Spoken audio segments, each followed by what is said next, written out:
है जे news network और आप देख रहे हैं जनता जवाब न्यूज। देखिए सच सच्चाई के साथ। आदाब, नमस्कार, आपका स्वागत है जनता जवाब न्यूज में। मैं हूं आपके साथ जुनैद आलम। एक नजर खास खबरों पर। आवाम को हिसाब देने का जलसा हुआ कैंसल, मगर 30 अक्टूबर को 2 बड़े कामों का इफ्तिताह करेंगे एमएलए आसिफ शेख। मालेगांव अक्टूबर में एमएलए आसिफ शेख की 2 साला एमएलएशिप की मुद्दत मुकम्मल हो रही है। पिछले साल भी आसिफ शेख ने 1 साल मुकम्मल होने पर भिक्खू चौक में जलसा लेकर अपने 1 साला कामों की मालूमात दी थी। इस मर्तबा भी 2 साल पूरे होने पर अपने कामों की मालूमात देने वाले थे, मगर नासिक जिला के हालात को देखते हुए पुलिस ने परमिशन देने से मना कर दिया, इसलिए ये जलसा कैंसल कर दिया गया है, मगर जलसा नवंबर में लिया जाएगा। आसिफ शेख ने बताया कि 30 अक्टूबर को एमएलए फंड से क्रिकेट स्टेडियम के अलावा शहर को एक खूबसूरत तोहफा दिया जाएगा। याद रहे कि आसिफ शेख ने इस 2 साला दौर में 8 जगहों पर स्टडी सेंटर्स, प्राइमरी स्कूलों के छात्रों के कंप्यूटर, 10वीं के छात्र छात्राओं को एमएलए फंड से किताबें और उर्दू घर का काम भी किया है। एमएलसी इलेक्शन के उम्मीदवार संग्राम तोटे की मालेगांव एनसीपी ऑफिस पर हाजिरी। बहुत जल्द ही एमएलसी इलेक्शन आने वाला है। राष्ट्रवादी कांग्रेस पार्टी ने अपना उम्मीदवार की कामयाबी के लिए कमर कस ली। कल राष्ट्रवादी कांग्रेस पार्टी के उम्मीदवार संग्राम तोटे ने मालेगांव एनसीपी ऑफिस पर हाजिरी लगाई। इस मौके पर मुख्तसर सी मीटिंग का आयोजन किया गया। ये मीटिंग जलसे की शक्ल में तब्दील हो गई, जिसमें राष्ट्रवादी के मकामी सदर मुफ्ती इस्माइल, संग्राम तोटे, राजेंद्र भोसले, यूसुफ नेशनल वाला, यूसुफ इलियास, राशिद अयूब और सोहेल मास्टर ने लोगों के सामने अपने अपने ख्यालात पेश किए। मालेगांव एमआईएम के जूनियर लीडर अबू उसामा आजमी ने कहा कि पहले अपने मेयर से हिसाब मांगे। मालेगांव ऑल इंडिया मजलिसे इत्तेहादुल मुस्लिमीन के मुकामी अनुवादक अबू उसामा आजमी ने राष्ट्रवादी कांग्रेस पार्टी के मुयस्सिर गुड्डू से गुजारिश की कि वो ये ना भूले कि इनकी पार्टी एनसीपी का कारपोरेशन पर कब्जा है और शहर में गंदगी, मच्छर, बीमारियां शबाब पर है। अली अकबर दवाखाना, वाडिया दवाखाना सिर्फ नाम का रह गया है। एक दिन नागे से पानी सप्लाई नहीं किया जा रहा है। इसलिए एनसीपी को सबसे पहले अपने पार्टी के मेयर और अव्वलीन शहरी से हिसाब मांगना चाहिए। कुछ दिनों की सहूलत हम एनसीपी को दे सकते हैं, क्योंकि हमें मेयर और एमएलए दोनों से हिसाब मांगने का हक है।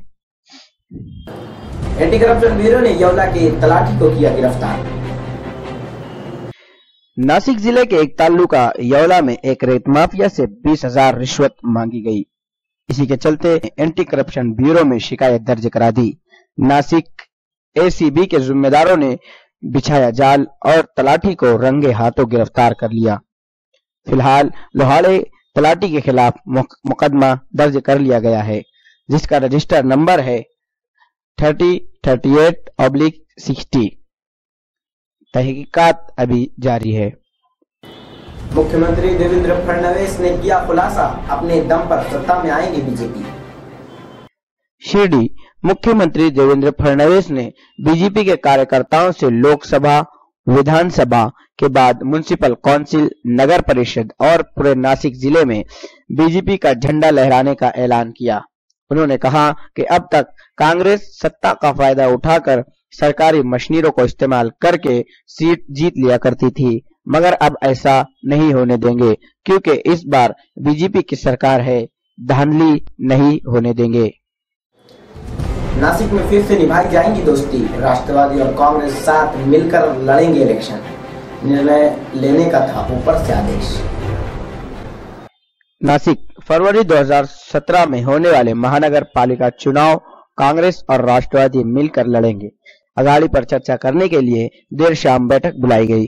चुनाव लड़ने के लिए दोनों पार्टियों के कुछ उम्मीदवारों के नाम पर मुहर भी लगा दी गई। राज्य लेवल के वरिष्ठ लीडरों के पास सूची भेज दी गई है।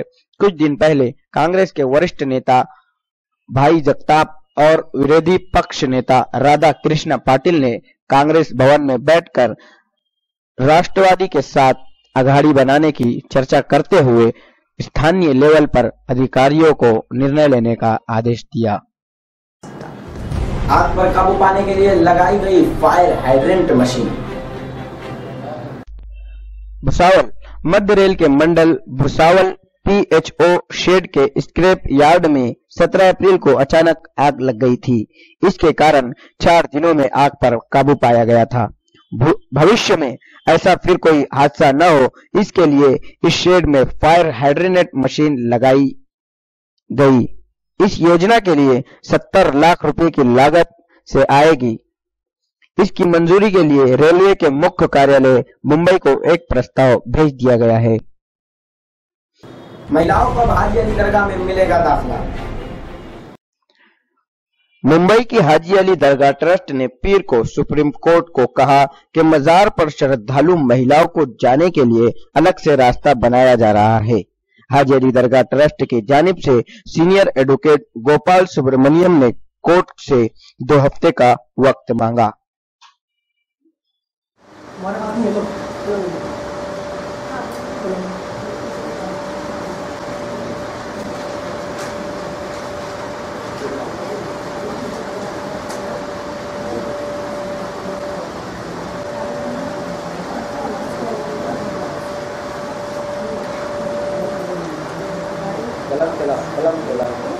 आप कलम चलाइए। हाथ चलाते रहो, हाथ चालू करिए। कुछ नाम चाल डॉक्टर के घर वालों को ध्यान डालिए। और जो होते हैं बहन है, बहन है, अम्मा है, खाना है, तू है, तो सब का लोग डालिए। करना चाहिए हाथ दूसरे से।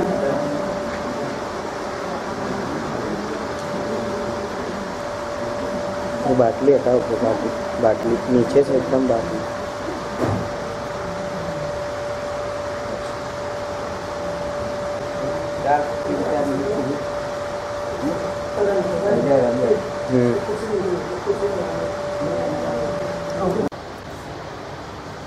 तीन तलाक, यकसा civil code, uniform civil code के मामले में जैसे कि पूरे हिंदुस्तान में माहौल गर्म है। अलग अलग तरीके से मुस्लिम समुदाय के लोग धरना प्रदर्शन कर रहे हैं। 18 अक्टूबर को जमात उलमा की जानिब से पुरुषों ने यानी कि मर्दों ने धरना प्रदर्शन किया। मालेगांव में मुस्लिम महिलाओं ने भी धरना प्रदर्शन किया, क्योंकि ये मुस्लिम महिलाओं के मामले में तलाक के मामले में इंटरफेयर का मसला है। तो हमारे साथ आज मौजूद है हमारी कौम की माएँ बहनें मुस्लिम महिलाएं मौजूद है। हम उनसे बात करते हैं कि उन्हें इसमें 3 तलाक और मुस्लिम पर्सनल लॉ में इंटरफेयर मंजूर यानी कि मुदाखलत मंजूर है या नहीं, क्योंकि उनकी भी राय जानना ज़रूरी है, क्योंकि उन्हीं के ताल्लुक से ये मसला पूरे हिंदुस्तान में गरमाया जा रहा है, ज़ोर पर है। तो हम सीधे बात करते हैं हमारे मुस्लिम महिलाओं से। जैसा कि अभी 3 तलाक का जो मसला पूरे हिंदुस्तान में ज़ोर पर है, यकसा सिविल कोड का भी मामला ज़ोर पर है, क्योंकि तलाक का जो मसला है आप लोगों से महिलाओं से जुड़ा हुआ है। तो आप लोग जो यानी कि सरकार ने सुप्रीम कोर्ट में मुकदमा दायर किया तलाक के खिलाफ में, तो 3 तलाक के खिलाफ में आपसे जुड़ा हुआ है, तो आप इसके फेवर में हो, इसमें इस बारे में कुछ कहना चाहोगे कि ये मामला जो 3 तलाक आया है वो करना चाहती है उसको, तो ये सही होगा क्या? शरीयत में जो मुदाखलत वो कर रहे हैं, जैसा कि आप लोगों ने कहा शरीयत में मुदाखलत हो रही है, तो ये सही होगा क्या? शरीयत में मुदाखलत तो हरगिज़ जायज़ नहीं है। मुदाखलत हम मुसलमान हैं, हम नहीं पसंद करते, और तलाक हमारे लिए एक मसले का हल है। तलाक के जुमले को हम पसंद करते हैं और वो शरीयत में रहना चाहिए। इसीलिए हम कहते हैं औरतों से जुटा हुआ है, मतलब शरीयत के कानून को हम तोड़ना नहीं चाहते। ये तलाक का कानून शरीयत मोहम्मदी सल्लल्लाहु अलैहि वसल्लम है। हम शरीयत मोहम्मदी सल्लल्लाहु अलैहि वसल्लम को मानते हैं, और हुकूमत का ये लाया हुआ जो है तलाक के बारे में, तो हम उस कानून को रद्द करते हैं। सही। इस्लाम का कानून सबसे अच्छा है, इसलिए हम उसकी हिमायत करते हैं। और ये जो हुकूमत का कानून तलाक के मामले में जो मुदाखलत कर रहा है, तो उसकी हम मजम्मत करते हैं। उसको हमारे इस्लाम में ज़रा बराबर भी जगह नहीं है। बोलो। तलाक इस लफ्ज़ के बारे में मैं बहुत कुछ जानती हूँ। किसी मदरसे में मुअल्लिमा की हैसियत से हूँ। तलाक के बारे में बहुत कुछ मालूमात है। हुकूमत की तरफ से जो कवानीन तलाक के बारे में आए हैं वो बिल्कुल गलत हैं। शरीयत मोहम्मदिया में तलाक हमारे लिए रहमत है, बल्कि ना के जहमत। तलाक कोई मसला नहीं है, बल्कि हमारे लिए तमाम मसाइल का हल है। इसीलिए हम इस तलाक को हुकूमत में जो कवानीन लाए गए उसको हम रद्द करते हैं और शरीयत मोहम्मदिया में तलाक के जो उसूल और कवानीन है हम उसे पसंद करते हैं और हम उसी पर अमल करेंगे। अगर अज़दवाजी जिंदगी में नाखुशगवारी और तलखी पैदा हो जाए तो मर्द औरत दोनों ही के लिए तलाक एक जरूरत बन जाती है। ये दवा का वो कड़वा घोंट है जिसे तबीयत इंसानी पसंद नहीं करती, मगर अक्ल कहती है इस तलखी कलामी में तुम्हारे लिए शफा की हलावत छुपी हुई है। तलाक के माना छोड़ देने, तर्क कर देने, आज़ाद कर देने के हैं।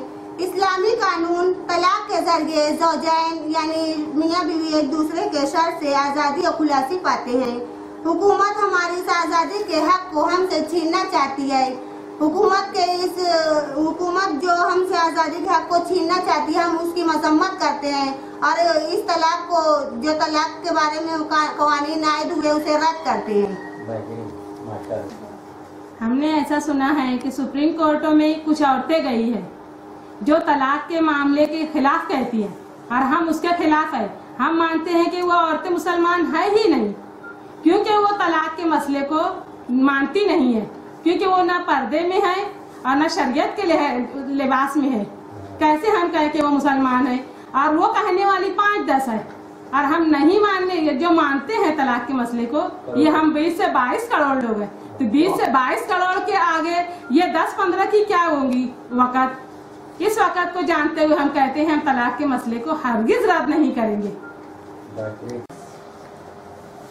कानून तलाक शरीयत इस्लामिया का एजाज और इसकी सदाकत और हक्कानियत की दलील है। कोई इसे माने या ना माने, मुसलमान तो उसे मानते हैं। हाँ, दीगर मज़ाहिब के मर्द और औरतों को इस बात का इख्तियार है कि मर्द हो या औरत, ना चाकी ना खुशगवारी और जिंदगी भर साथ ना निभने की सूरत में एक दूसरे को जलाकर मारे, जहर दें, कुएं में ढकेल दें या खुदकुशी के नाम पर फांसी देकर जिंदगी से आज़ाद कर दें, या बजाय इसके इस्लामी कानून तलाक को अपनाकर एक दूसरे को जिंदा आज़ाद कर दें। और हुकूमत हमारी इस आज़ादी के हक को छीनना चाहती है। हम हुकूमत की इस बात को रद्द करना चाहते हैं, अमल करना चाहते हैं। हम आजकल जो सुन रहे हैं कि सरकार की तरफ से तलाक में नए कानून पैदा हो रहे हैं, उसे हम हरगिज़ बर्दाश्त नहीं करेंगे। जो हमारी शरीयत मोहम्मद सल्लल्लाहु अलैहि वसल्लम बोले हैं उसी पर अमल रहेगा और वही शरीयत चलेगी। इसके खिलाफ हम हरगिज़ तलाक के बारे में कोई कानून पसंद नहीं करेंगे, उसे हम एकदम रद्द कर रहे हैं। आप फिर से शुरू करोगे। हम घरेलू औरतें हैं। हम तो जिस तरीके से हुज़ूर पाक सल्लल्लाहु ने बताया है उस कायदे पर हम चलेंगे और ये जो नया तिलाक का मामला निकल रहा है इस पर हम अमल नहीं करेंगे, इसको रद्द कर देंगे। हमारे मजहब में तलाक हमारे लिए निजात देने का जरिया है मुसीबतों से, क्योंकि तलाक हमारे लिए मुसीबत नहीं है, राहत है। क्योंकि अक्सर घरों में मैं देखी हूँ कि बहुत सी औरतें परेशान रहती है। गैर मजहबों में देखी हूँ कि औरतों को तलाक नहीं दिया जाता तो मुसीबतों में फंसी रहती है। हमारे मजहब में तो औरत को निजात देने के लिए तलाक आसानी से रखे हैं कि अगर आदमी परेशान करता है तो वो खुद से तलाक ले सकती है, खुला कर सकती है, और अगर औरत परेशान करती है तो आदमी उसको तलाक दे के दूसरी करके वो निजात पा सकता है।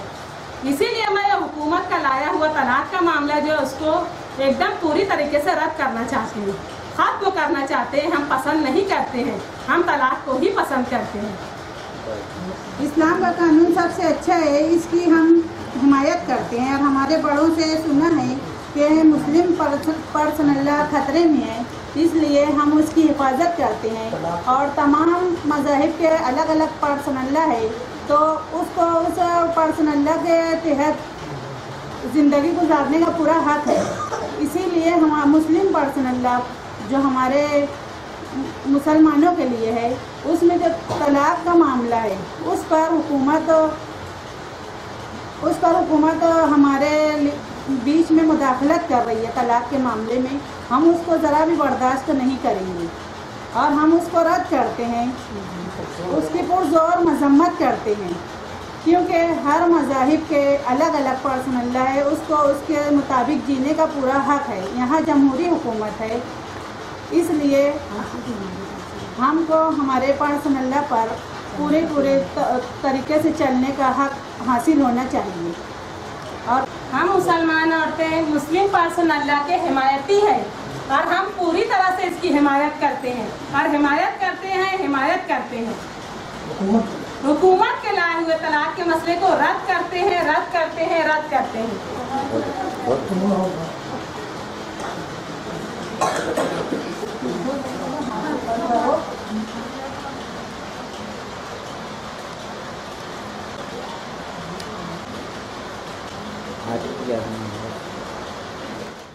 मालेगांव में कितना जरूरी है सर्विस रोड। महाराष्ट्र के शहर मालेगांव में नेशनल हाईवे नंबर 3 दिन ब दिन बनता जा रहा है घातक। नेशनल हाईवे नंबर 3 ये मालेगांव का वो बाईपास हाईवे है जो 1972 में बना। अब ये रोड शहर के बिल्कुल करीब होता जा रहा है, या यूं कहिए कि शहर इसे पार करते हुए आगे करीबन आधा किलोमीटर तक आगे बढ़ चुका है। इस हाईवे को मकामी लोग आवाजाही के लिए भी इस्तेमाल करते हैं। हाईवे से बिल्कुल करीब आबादी होने की वजह से लोग अपनी गाड़ियों से अपने कारोबार की जगह या कारखाना जाने के लिए इस्तेमाल करते हैं। अभी हाल ही में सरकार ने एक कॉलोनी बनाई, वो भी हाईवे के इस पार है। कल जब कॉलोनी आबाद होगी तब और भी मुश्किलें पड़ सकती है, इसलिए अब यहाँ सर्विस रोड बनना आवाम को बहुत जरूरी है। कई मर्तबा रोड क्रॉस करने की वजह से कई लोगों के एक्सीडेंट भी हो गए। ये वो लोग होते हैं जो अपने कारोबार या अपने घर को तो जाते हैं, अगर सर्विस रोड बन जाता है तो कई लोग सुरक्षित रह सकते हैं। बिजली चोरी पर कसेगा शिकंजा। औरंगाबाद ऊर्जा मंत्रालय द्वारा बिजली कंपनियों के काम में गति लाने के लिए रीजनल कार्यालय शुरू करने का निर्णय लिया। इस निर्णय के चलते राज्य के बिजली चोरी पर लगाम लगाकर बकाया वसूली का गिराफ भी बड़े पैमाने पर बढ़ेगा। ये दावा राज्य के ऊर्जा मंत्री चंद्रशेखर ने किया। मंत्री ने बताया कि रीजनल कार्यालय शुरू करने से पहले राज्य ऊर्जा मंत्रालय ने अनूप कुमार समिति का गठन किया था। समिति औरंगाबाद, अमरावती तथा नागपुर विभाग आयुक्त को शामिल कर यूपी, बिहार राज्यों का दौरा करेंगे। डेंगू की लपेट में जलगांव और धुलिया। जानलेवा बीमारी डेंगू जलगांव शहर में अपने पैर फैला चुकी है, मगर सरकारी लेवल पर कोई भी इस बात को मान का इनकार कर रहा है। हेल्थ डिपार्टमेंट की रिपोर्ट चौंकाने वाली आ रही है। डेंगू के मरीज यहां दिन ब दिन बढ़ते ही जा रहे हैं। इस बीमारी से गए महीने में 3 लोगों की मौत हो चुकी है, जिनमें एक महिला, एक बच्चा और एक जवान शामिल थे। इधर धुलिया शहर में भी कुछ माह से सभी इलाकों में बुखार के मरीज पाए जा रहे हैं। इस पर नियंत्रण करने के लिए मानापा के हेल्थ डिपार्टमेंट और महासभा में भी कई बार नगर सेवकों ने शिकायत की। इसके साथ ही सभी इलाकों में ऑडिटिंग और फॉगिंग करने के लिए मांग भी लगातार हो रही है, लेकिन इन मांगों को मानापा का प्रशासन गंभीरता से नहीं ले रहा है। हिंदुस्तान के साथ साथ मालेगांव भी अमन का गहवारा है। जहां अहिंसा का पैगाम है, वही वीरता की मिसाल भी। जहां चलता है कानून का राज, जहां औरतों को समाज में मकाम देने वाले का नाम है, वही तालीम को फरोग देने वाले की याद भी। जहां अजानों की सदाएं गूंजती है वही होता है श्रद्धा का ध्यान। जहां हर गली में झलकता है एकता का पैगाम। इसी मालेगांव में पत्रकारिता की दुनिया में बढ़ने जा रहा है एक नया कदम, जनता जवाब न्यूज, जो होगा निष्पक्ष, निर्दलीय और आजाद, देगा हर किसी का साथ। देखिए जनता जवाब न्यूज। निष्पक्ष, निर्दलीय, आजाद, आपका साथी, आपकी आवाज, आप रखे हर खबर पर हमारी नजर। शहर में हो रही तमाम गतिविधियों को हम करेंगे उजागर। अब इंटरनेट पर भी देख सकेंगे आपका अपना लाइव न्यूज चैनल। आवाम की हर बात को पहुंचाएंगे हुकूमत तक। अगर रहा जनता का साथ, यह है जनता राज, जनता की आवाज, जनता जवाब न्यूज। देखिए सच सच्चाई के साथ। आदाब, नमस्कार, जनता जवाब न्यूज में आपका स्वागत है। आज 2 अक्टूबर हमारे राष्ट्रपिता महात्मा गांधी जी की जयंती है। मोहनदास करमचंद गांधी 1869 पोरबंदर में पैदा हुए। शुरुआत में वही तालीम हासिल की और 19 साल की उम्र में इनका पसंदीदा इल्म कानून की तालीम हासिल करने के लिए इंग्लिस्तान चले गए।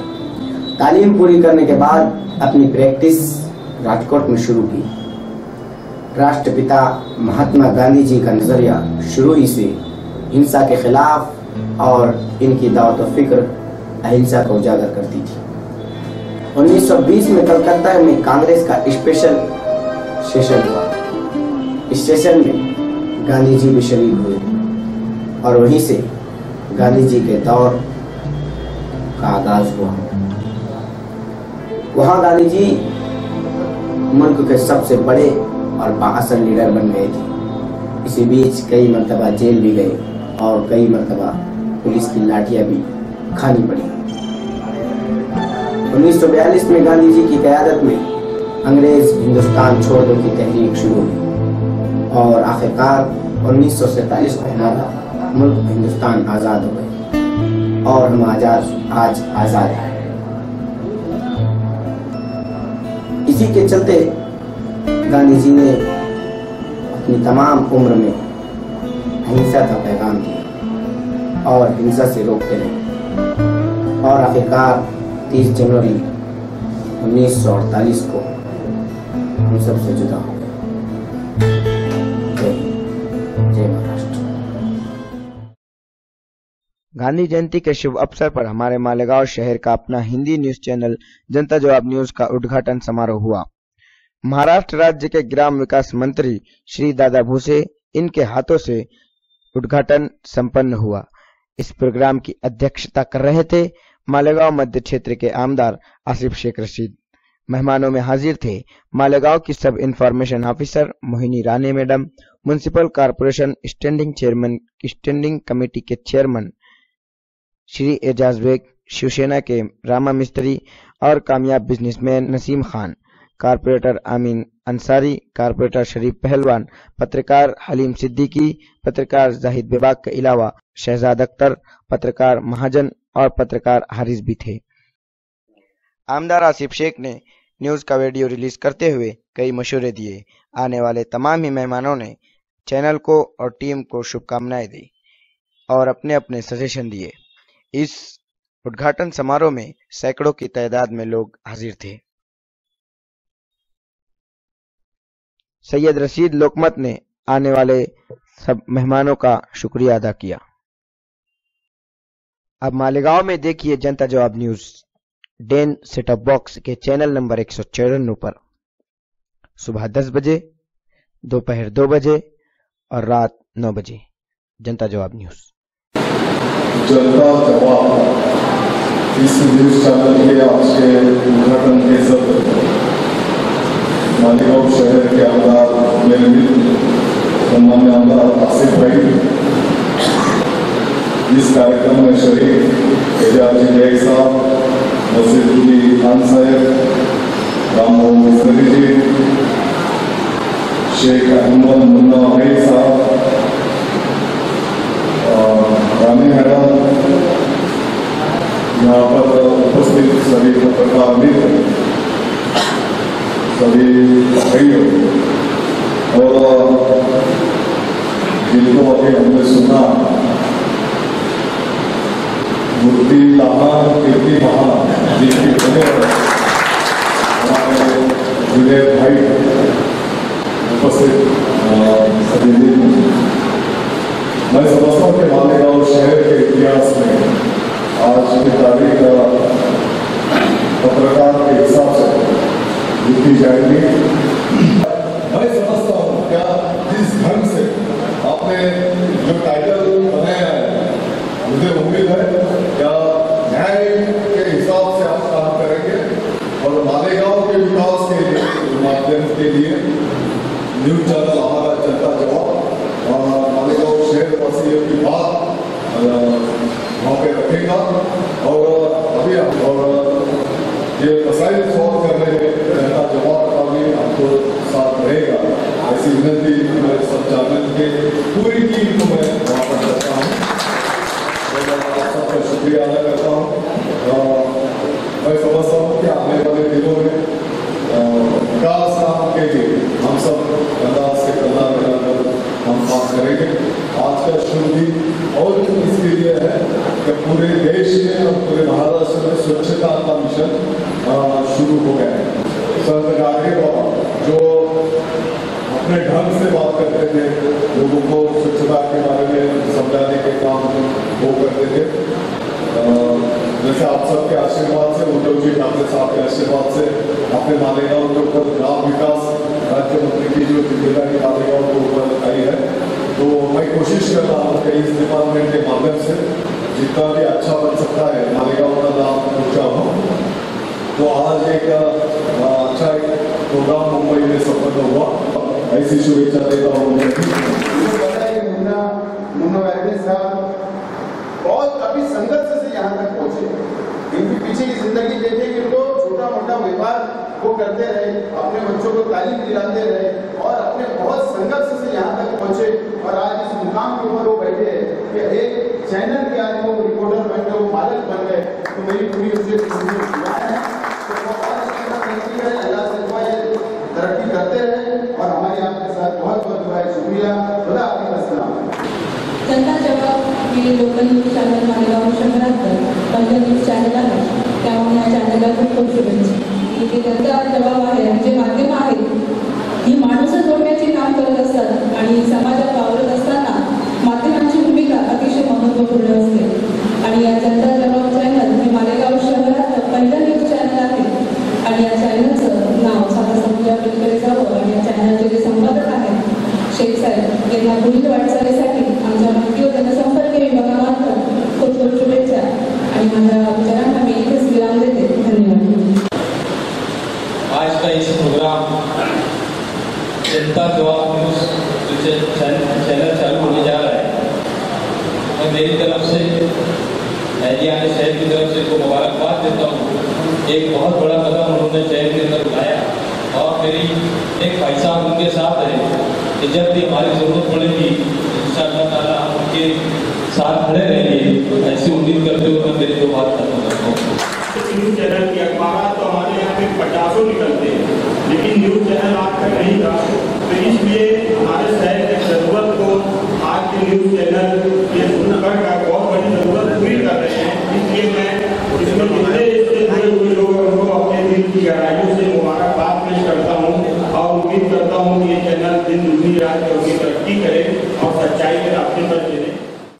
मुन्ना भाई ने हिम्मत का काम किया है, मैं मुबारकबाद देता हूँ और इस चैनल की इसकी भी जरूरत है कि मालेगांव में 7 लाख की आबादी है और हमारे शहर में लोकल कोई चैनल नहीं है, इसलिए हम इसका जितना भी इससे बात करें काम है। इसी तरह अभी कुछ दिन पहले किसी गाँव में एक आदमी अपनी बीवी की लाश लेकर के कांधे पर चला, मानसी क्या नाम होगा।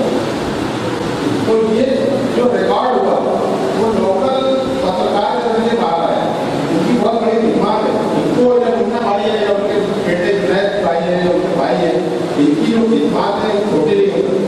अगर ये काम करेंगे तो इंशाअल्लाह गाँव के लिए बुजुर्गों के लिए कहीं ना कहीं उनकी जो कोशिश है वो भी साबित होगी।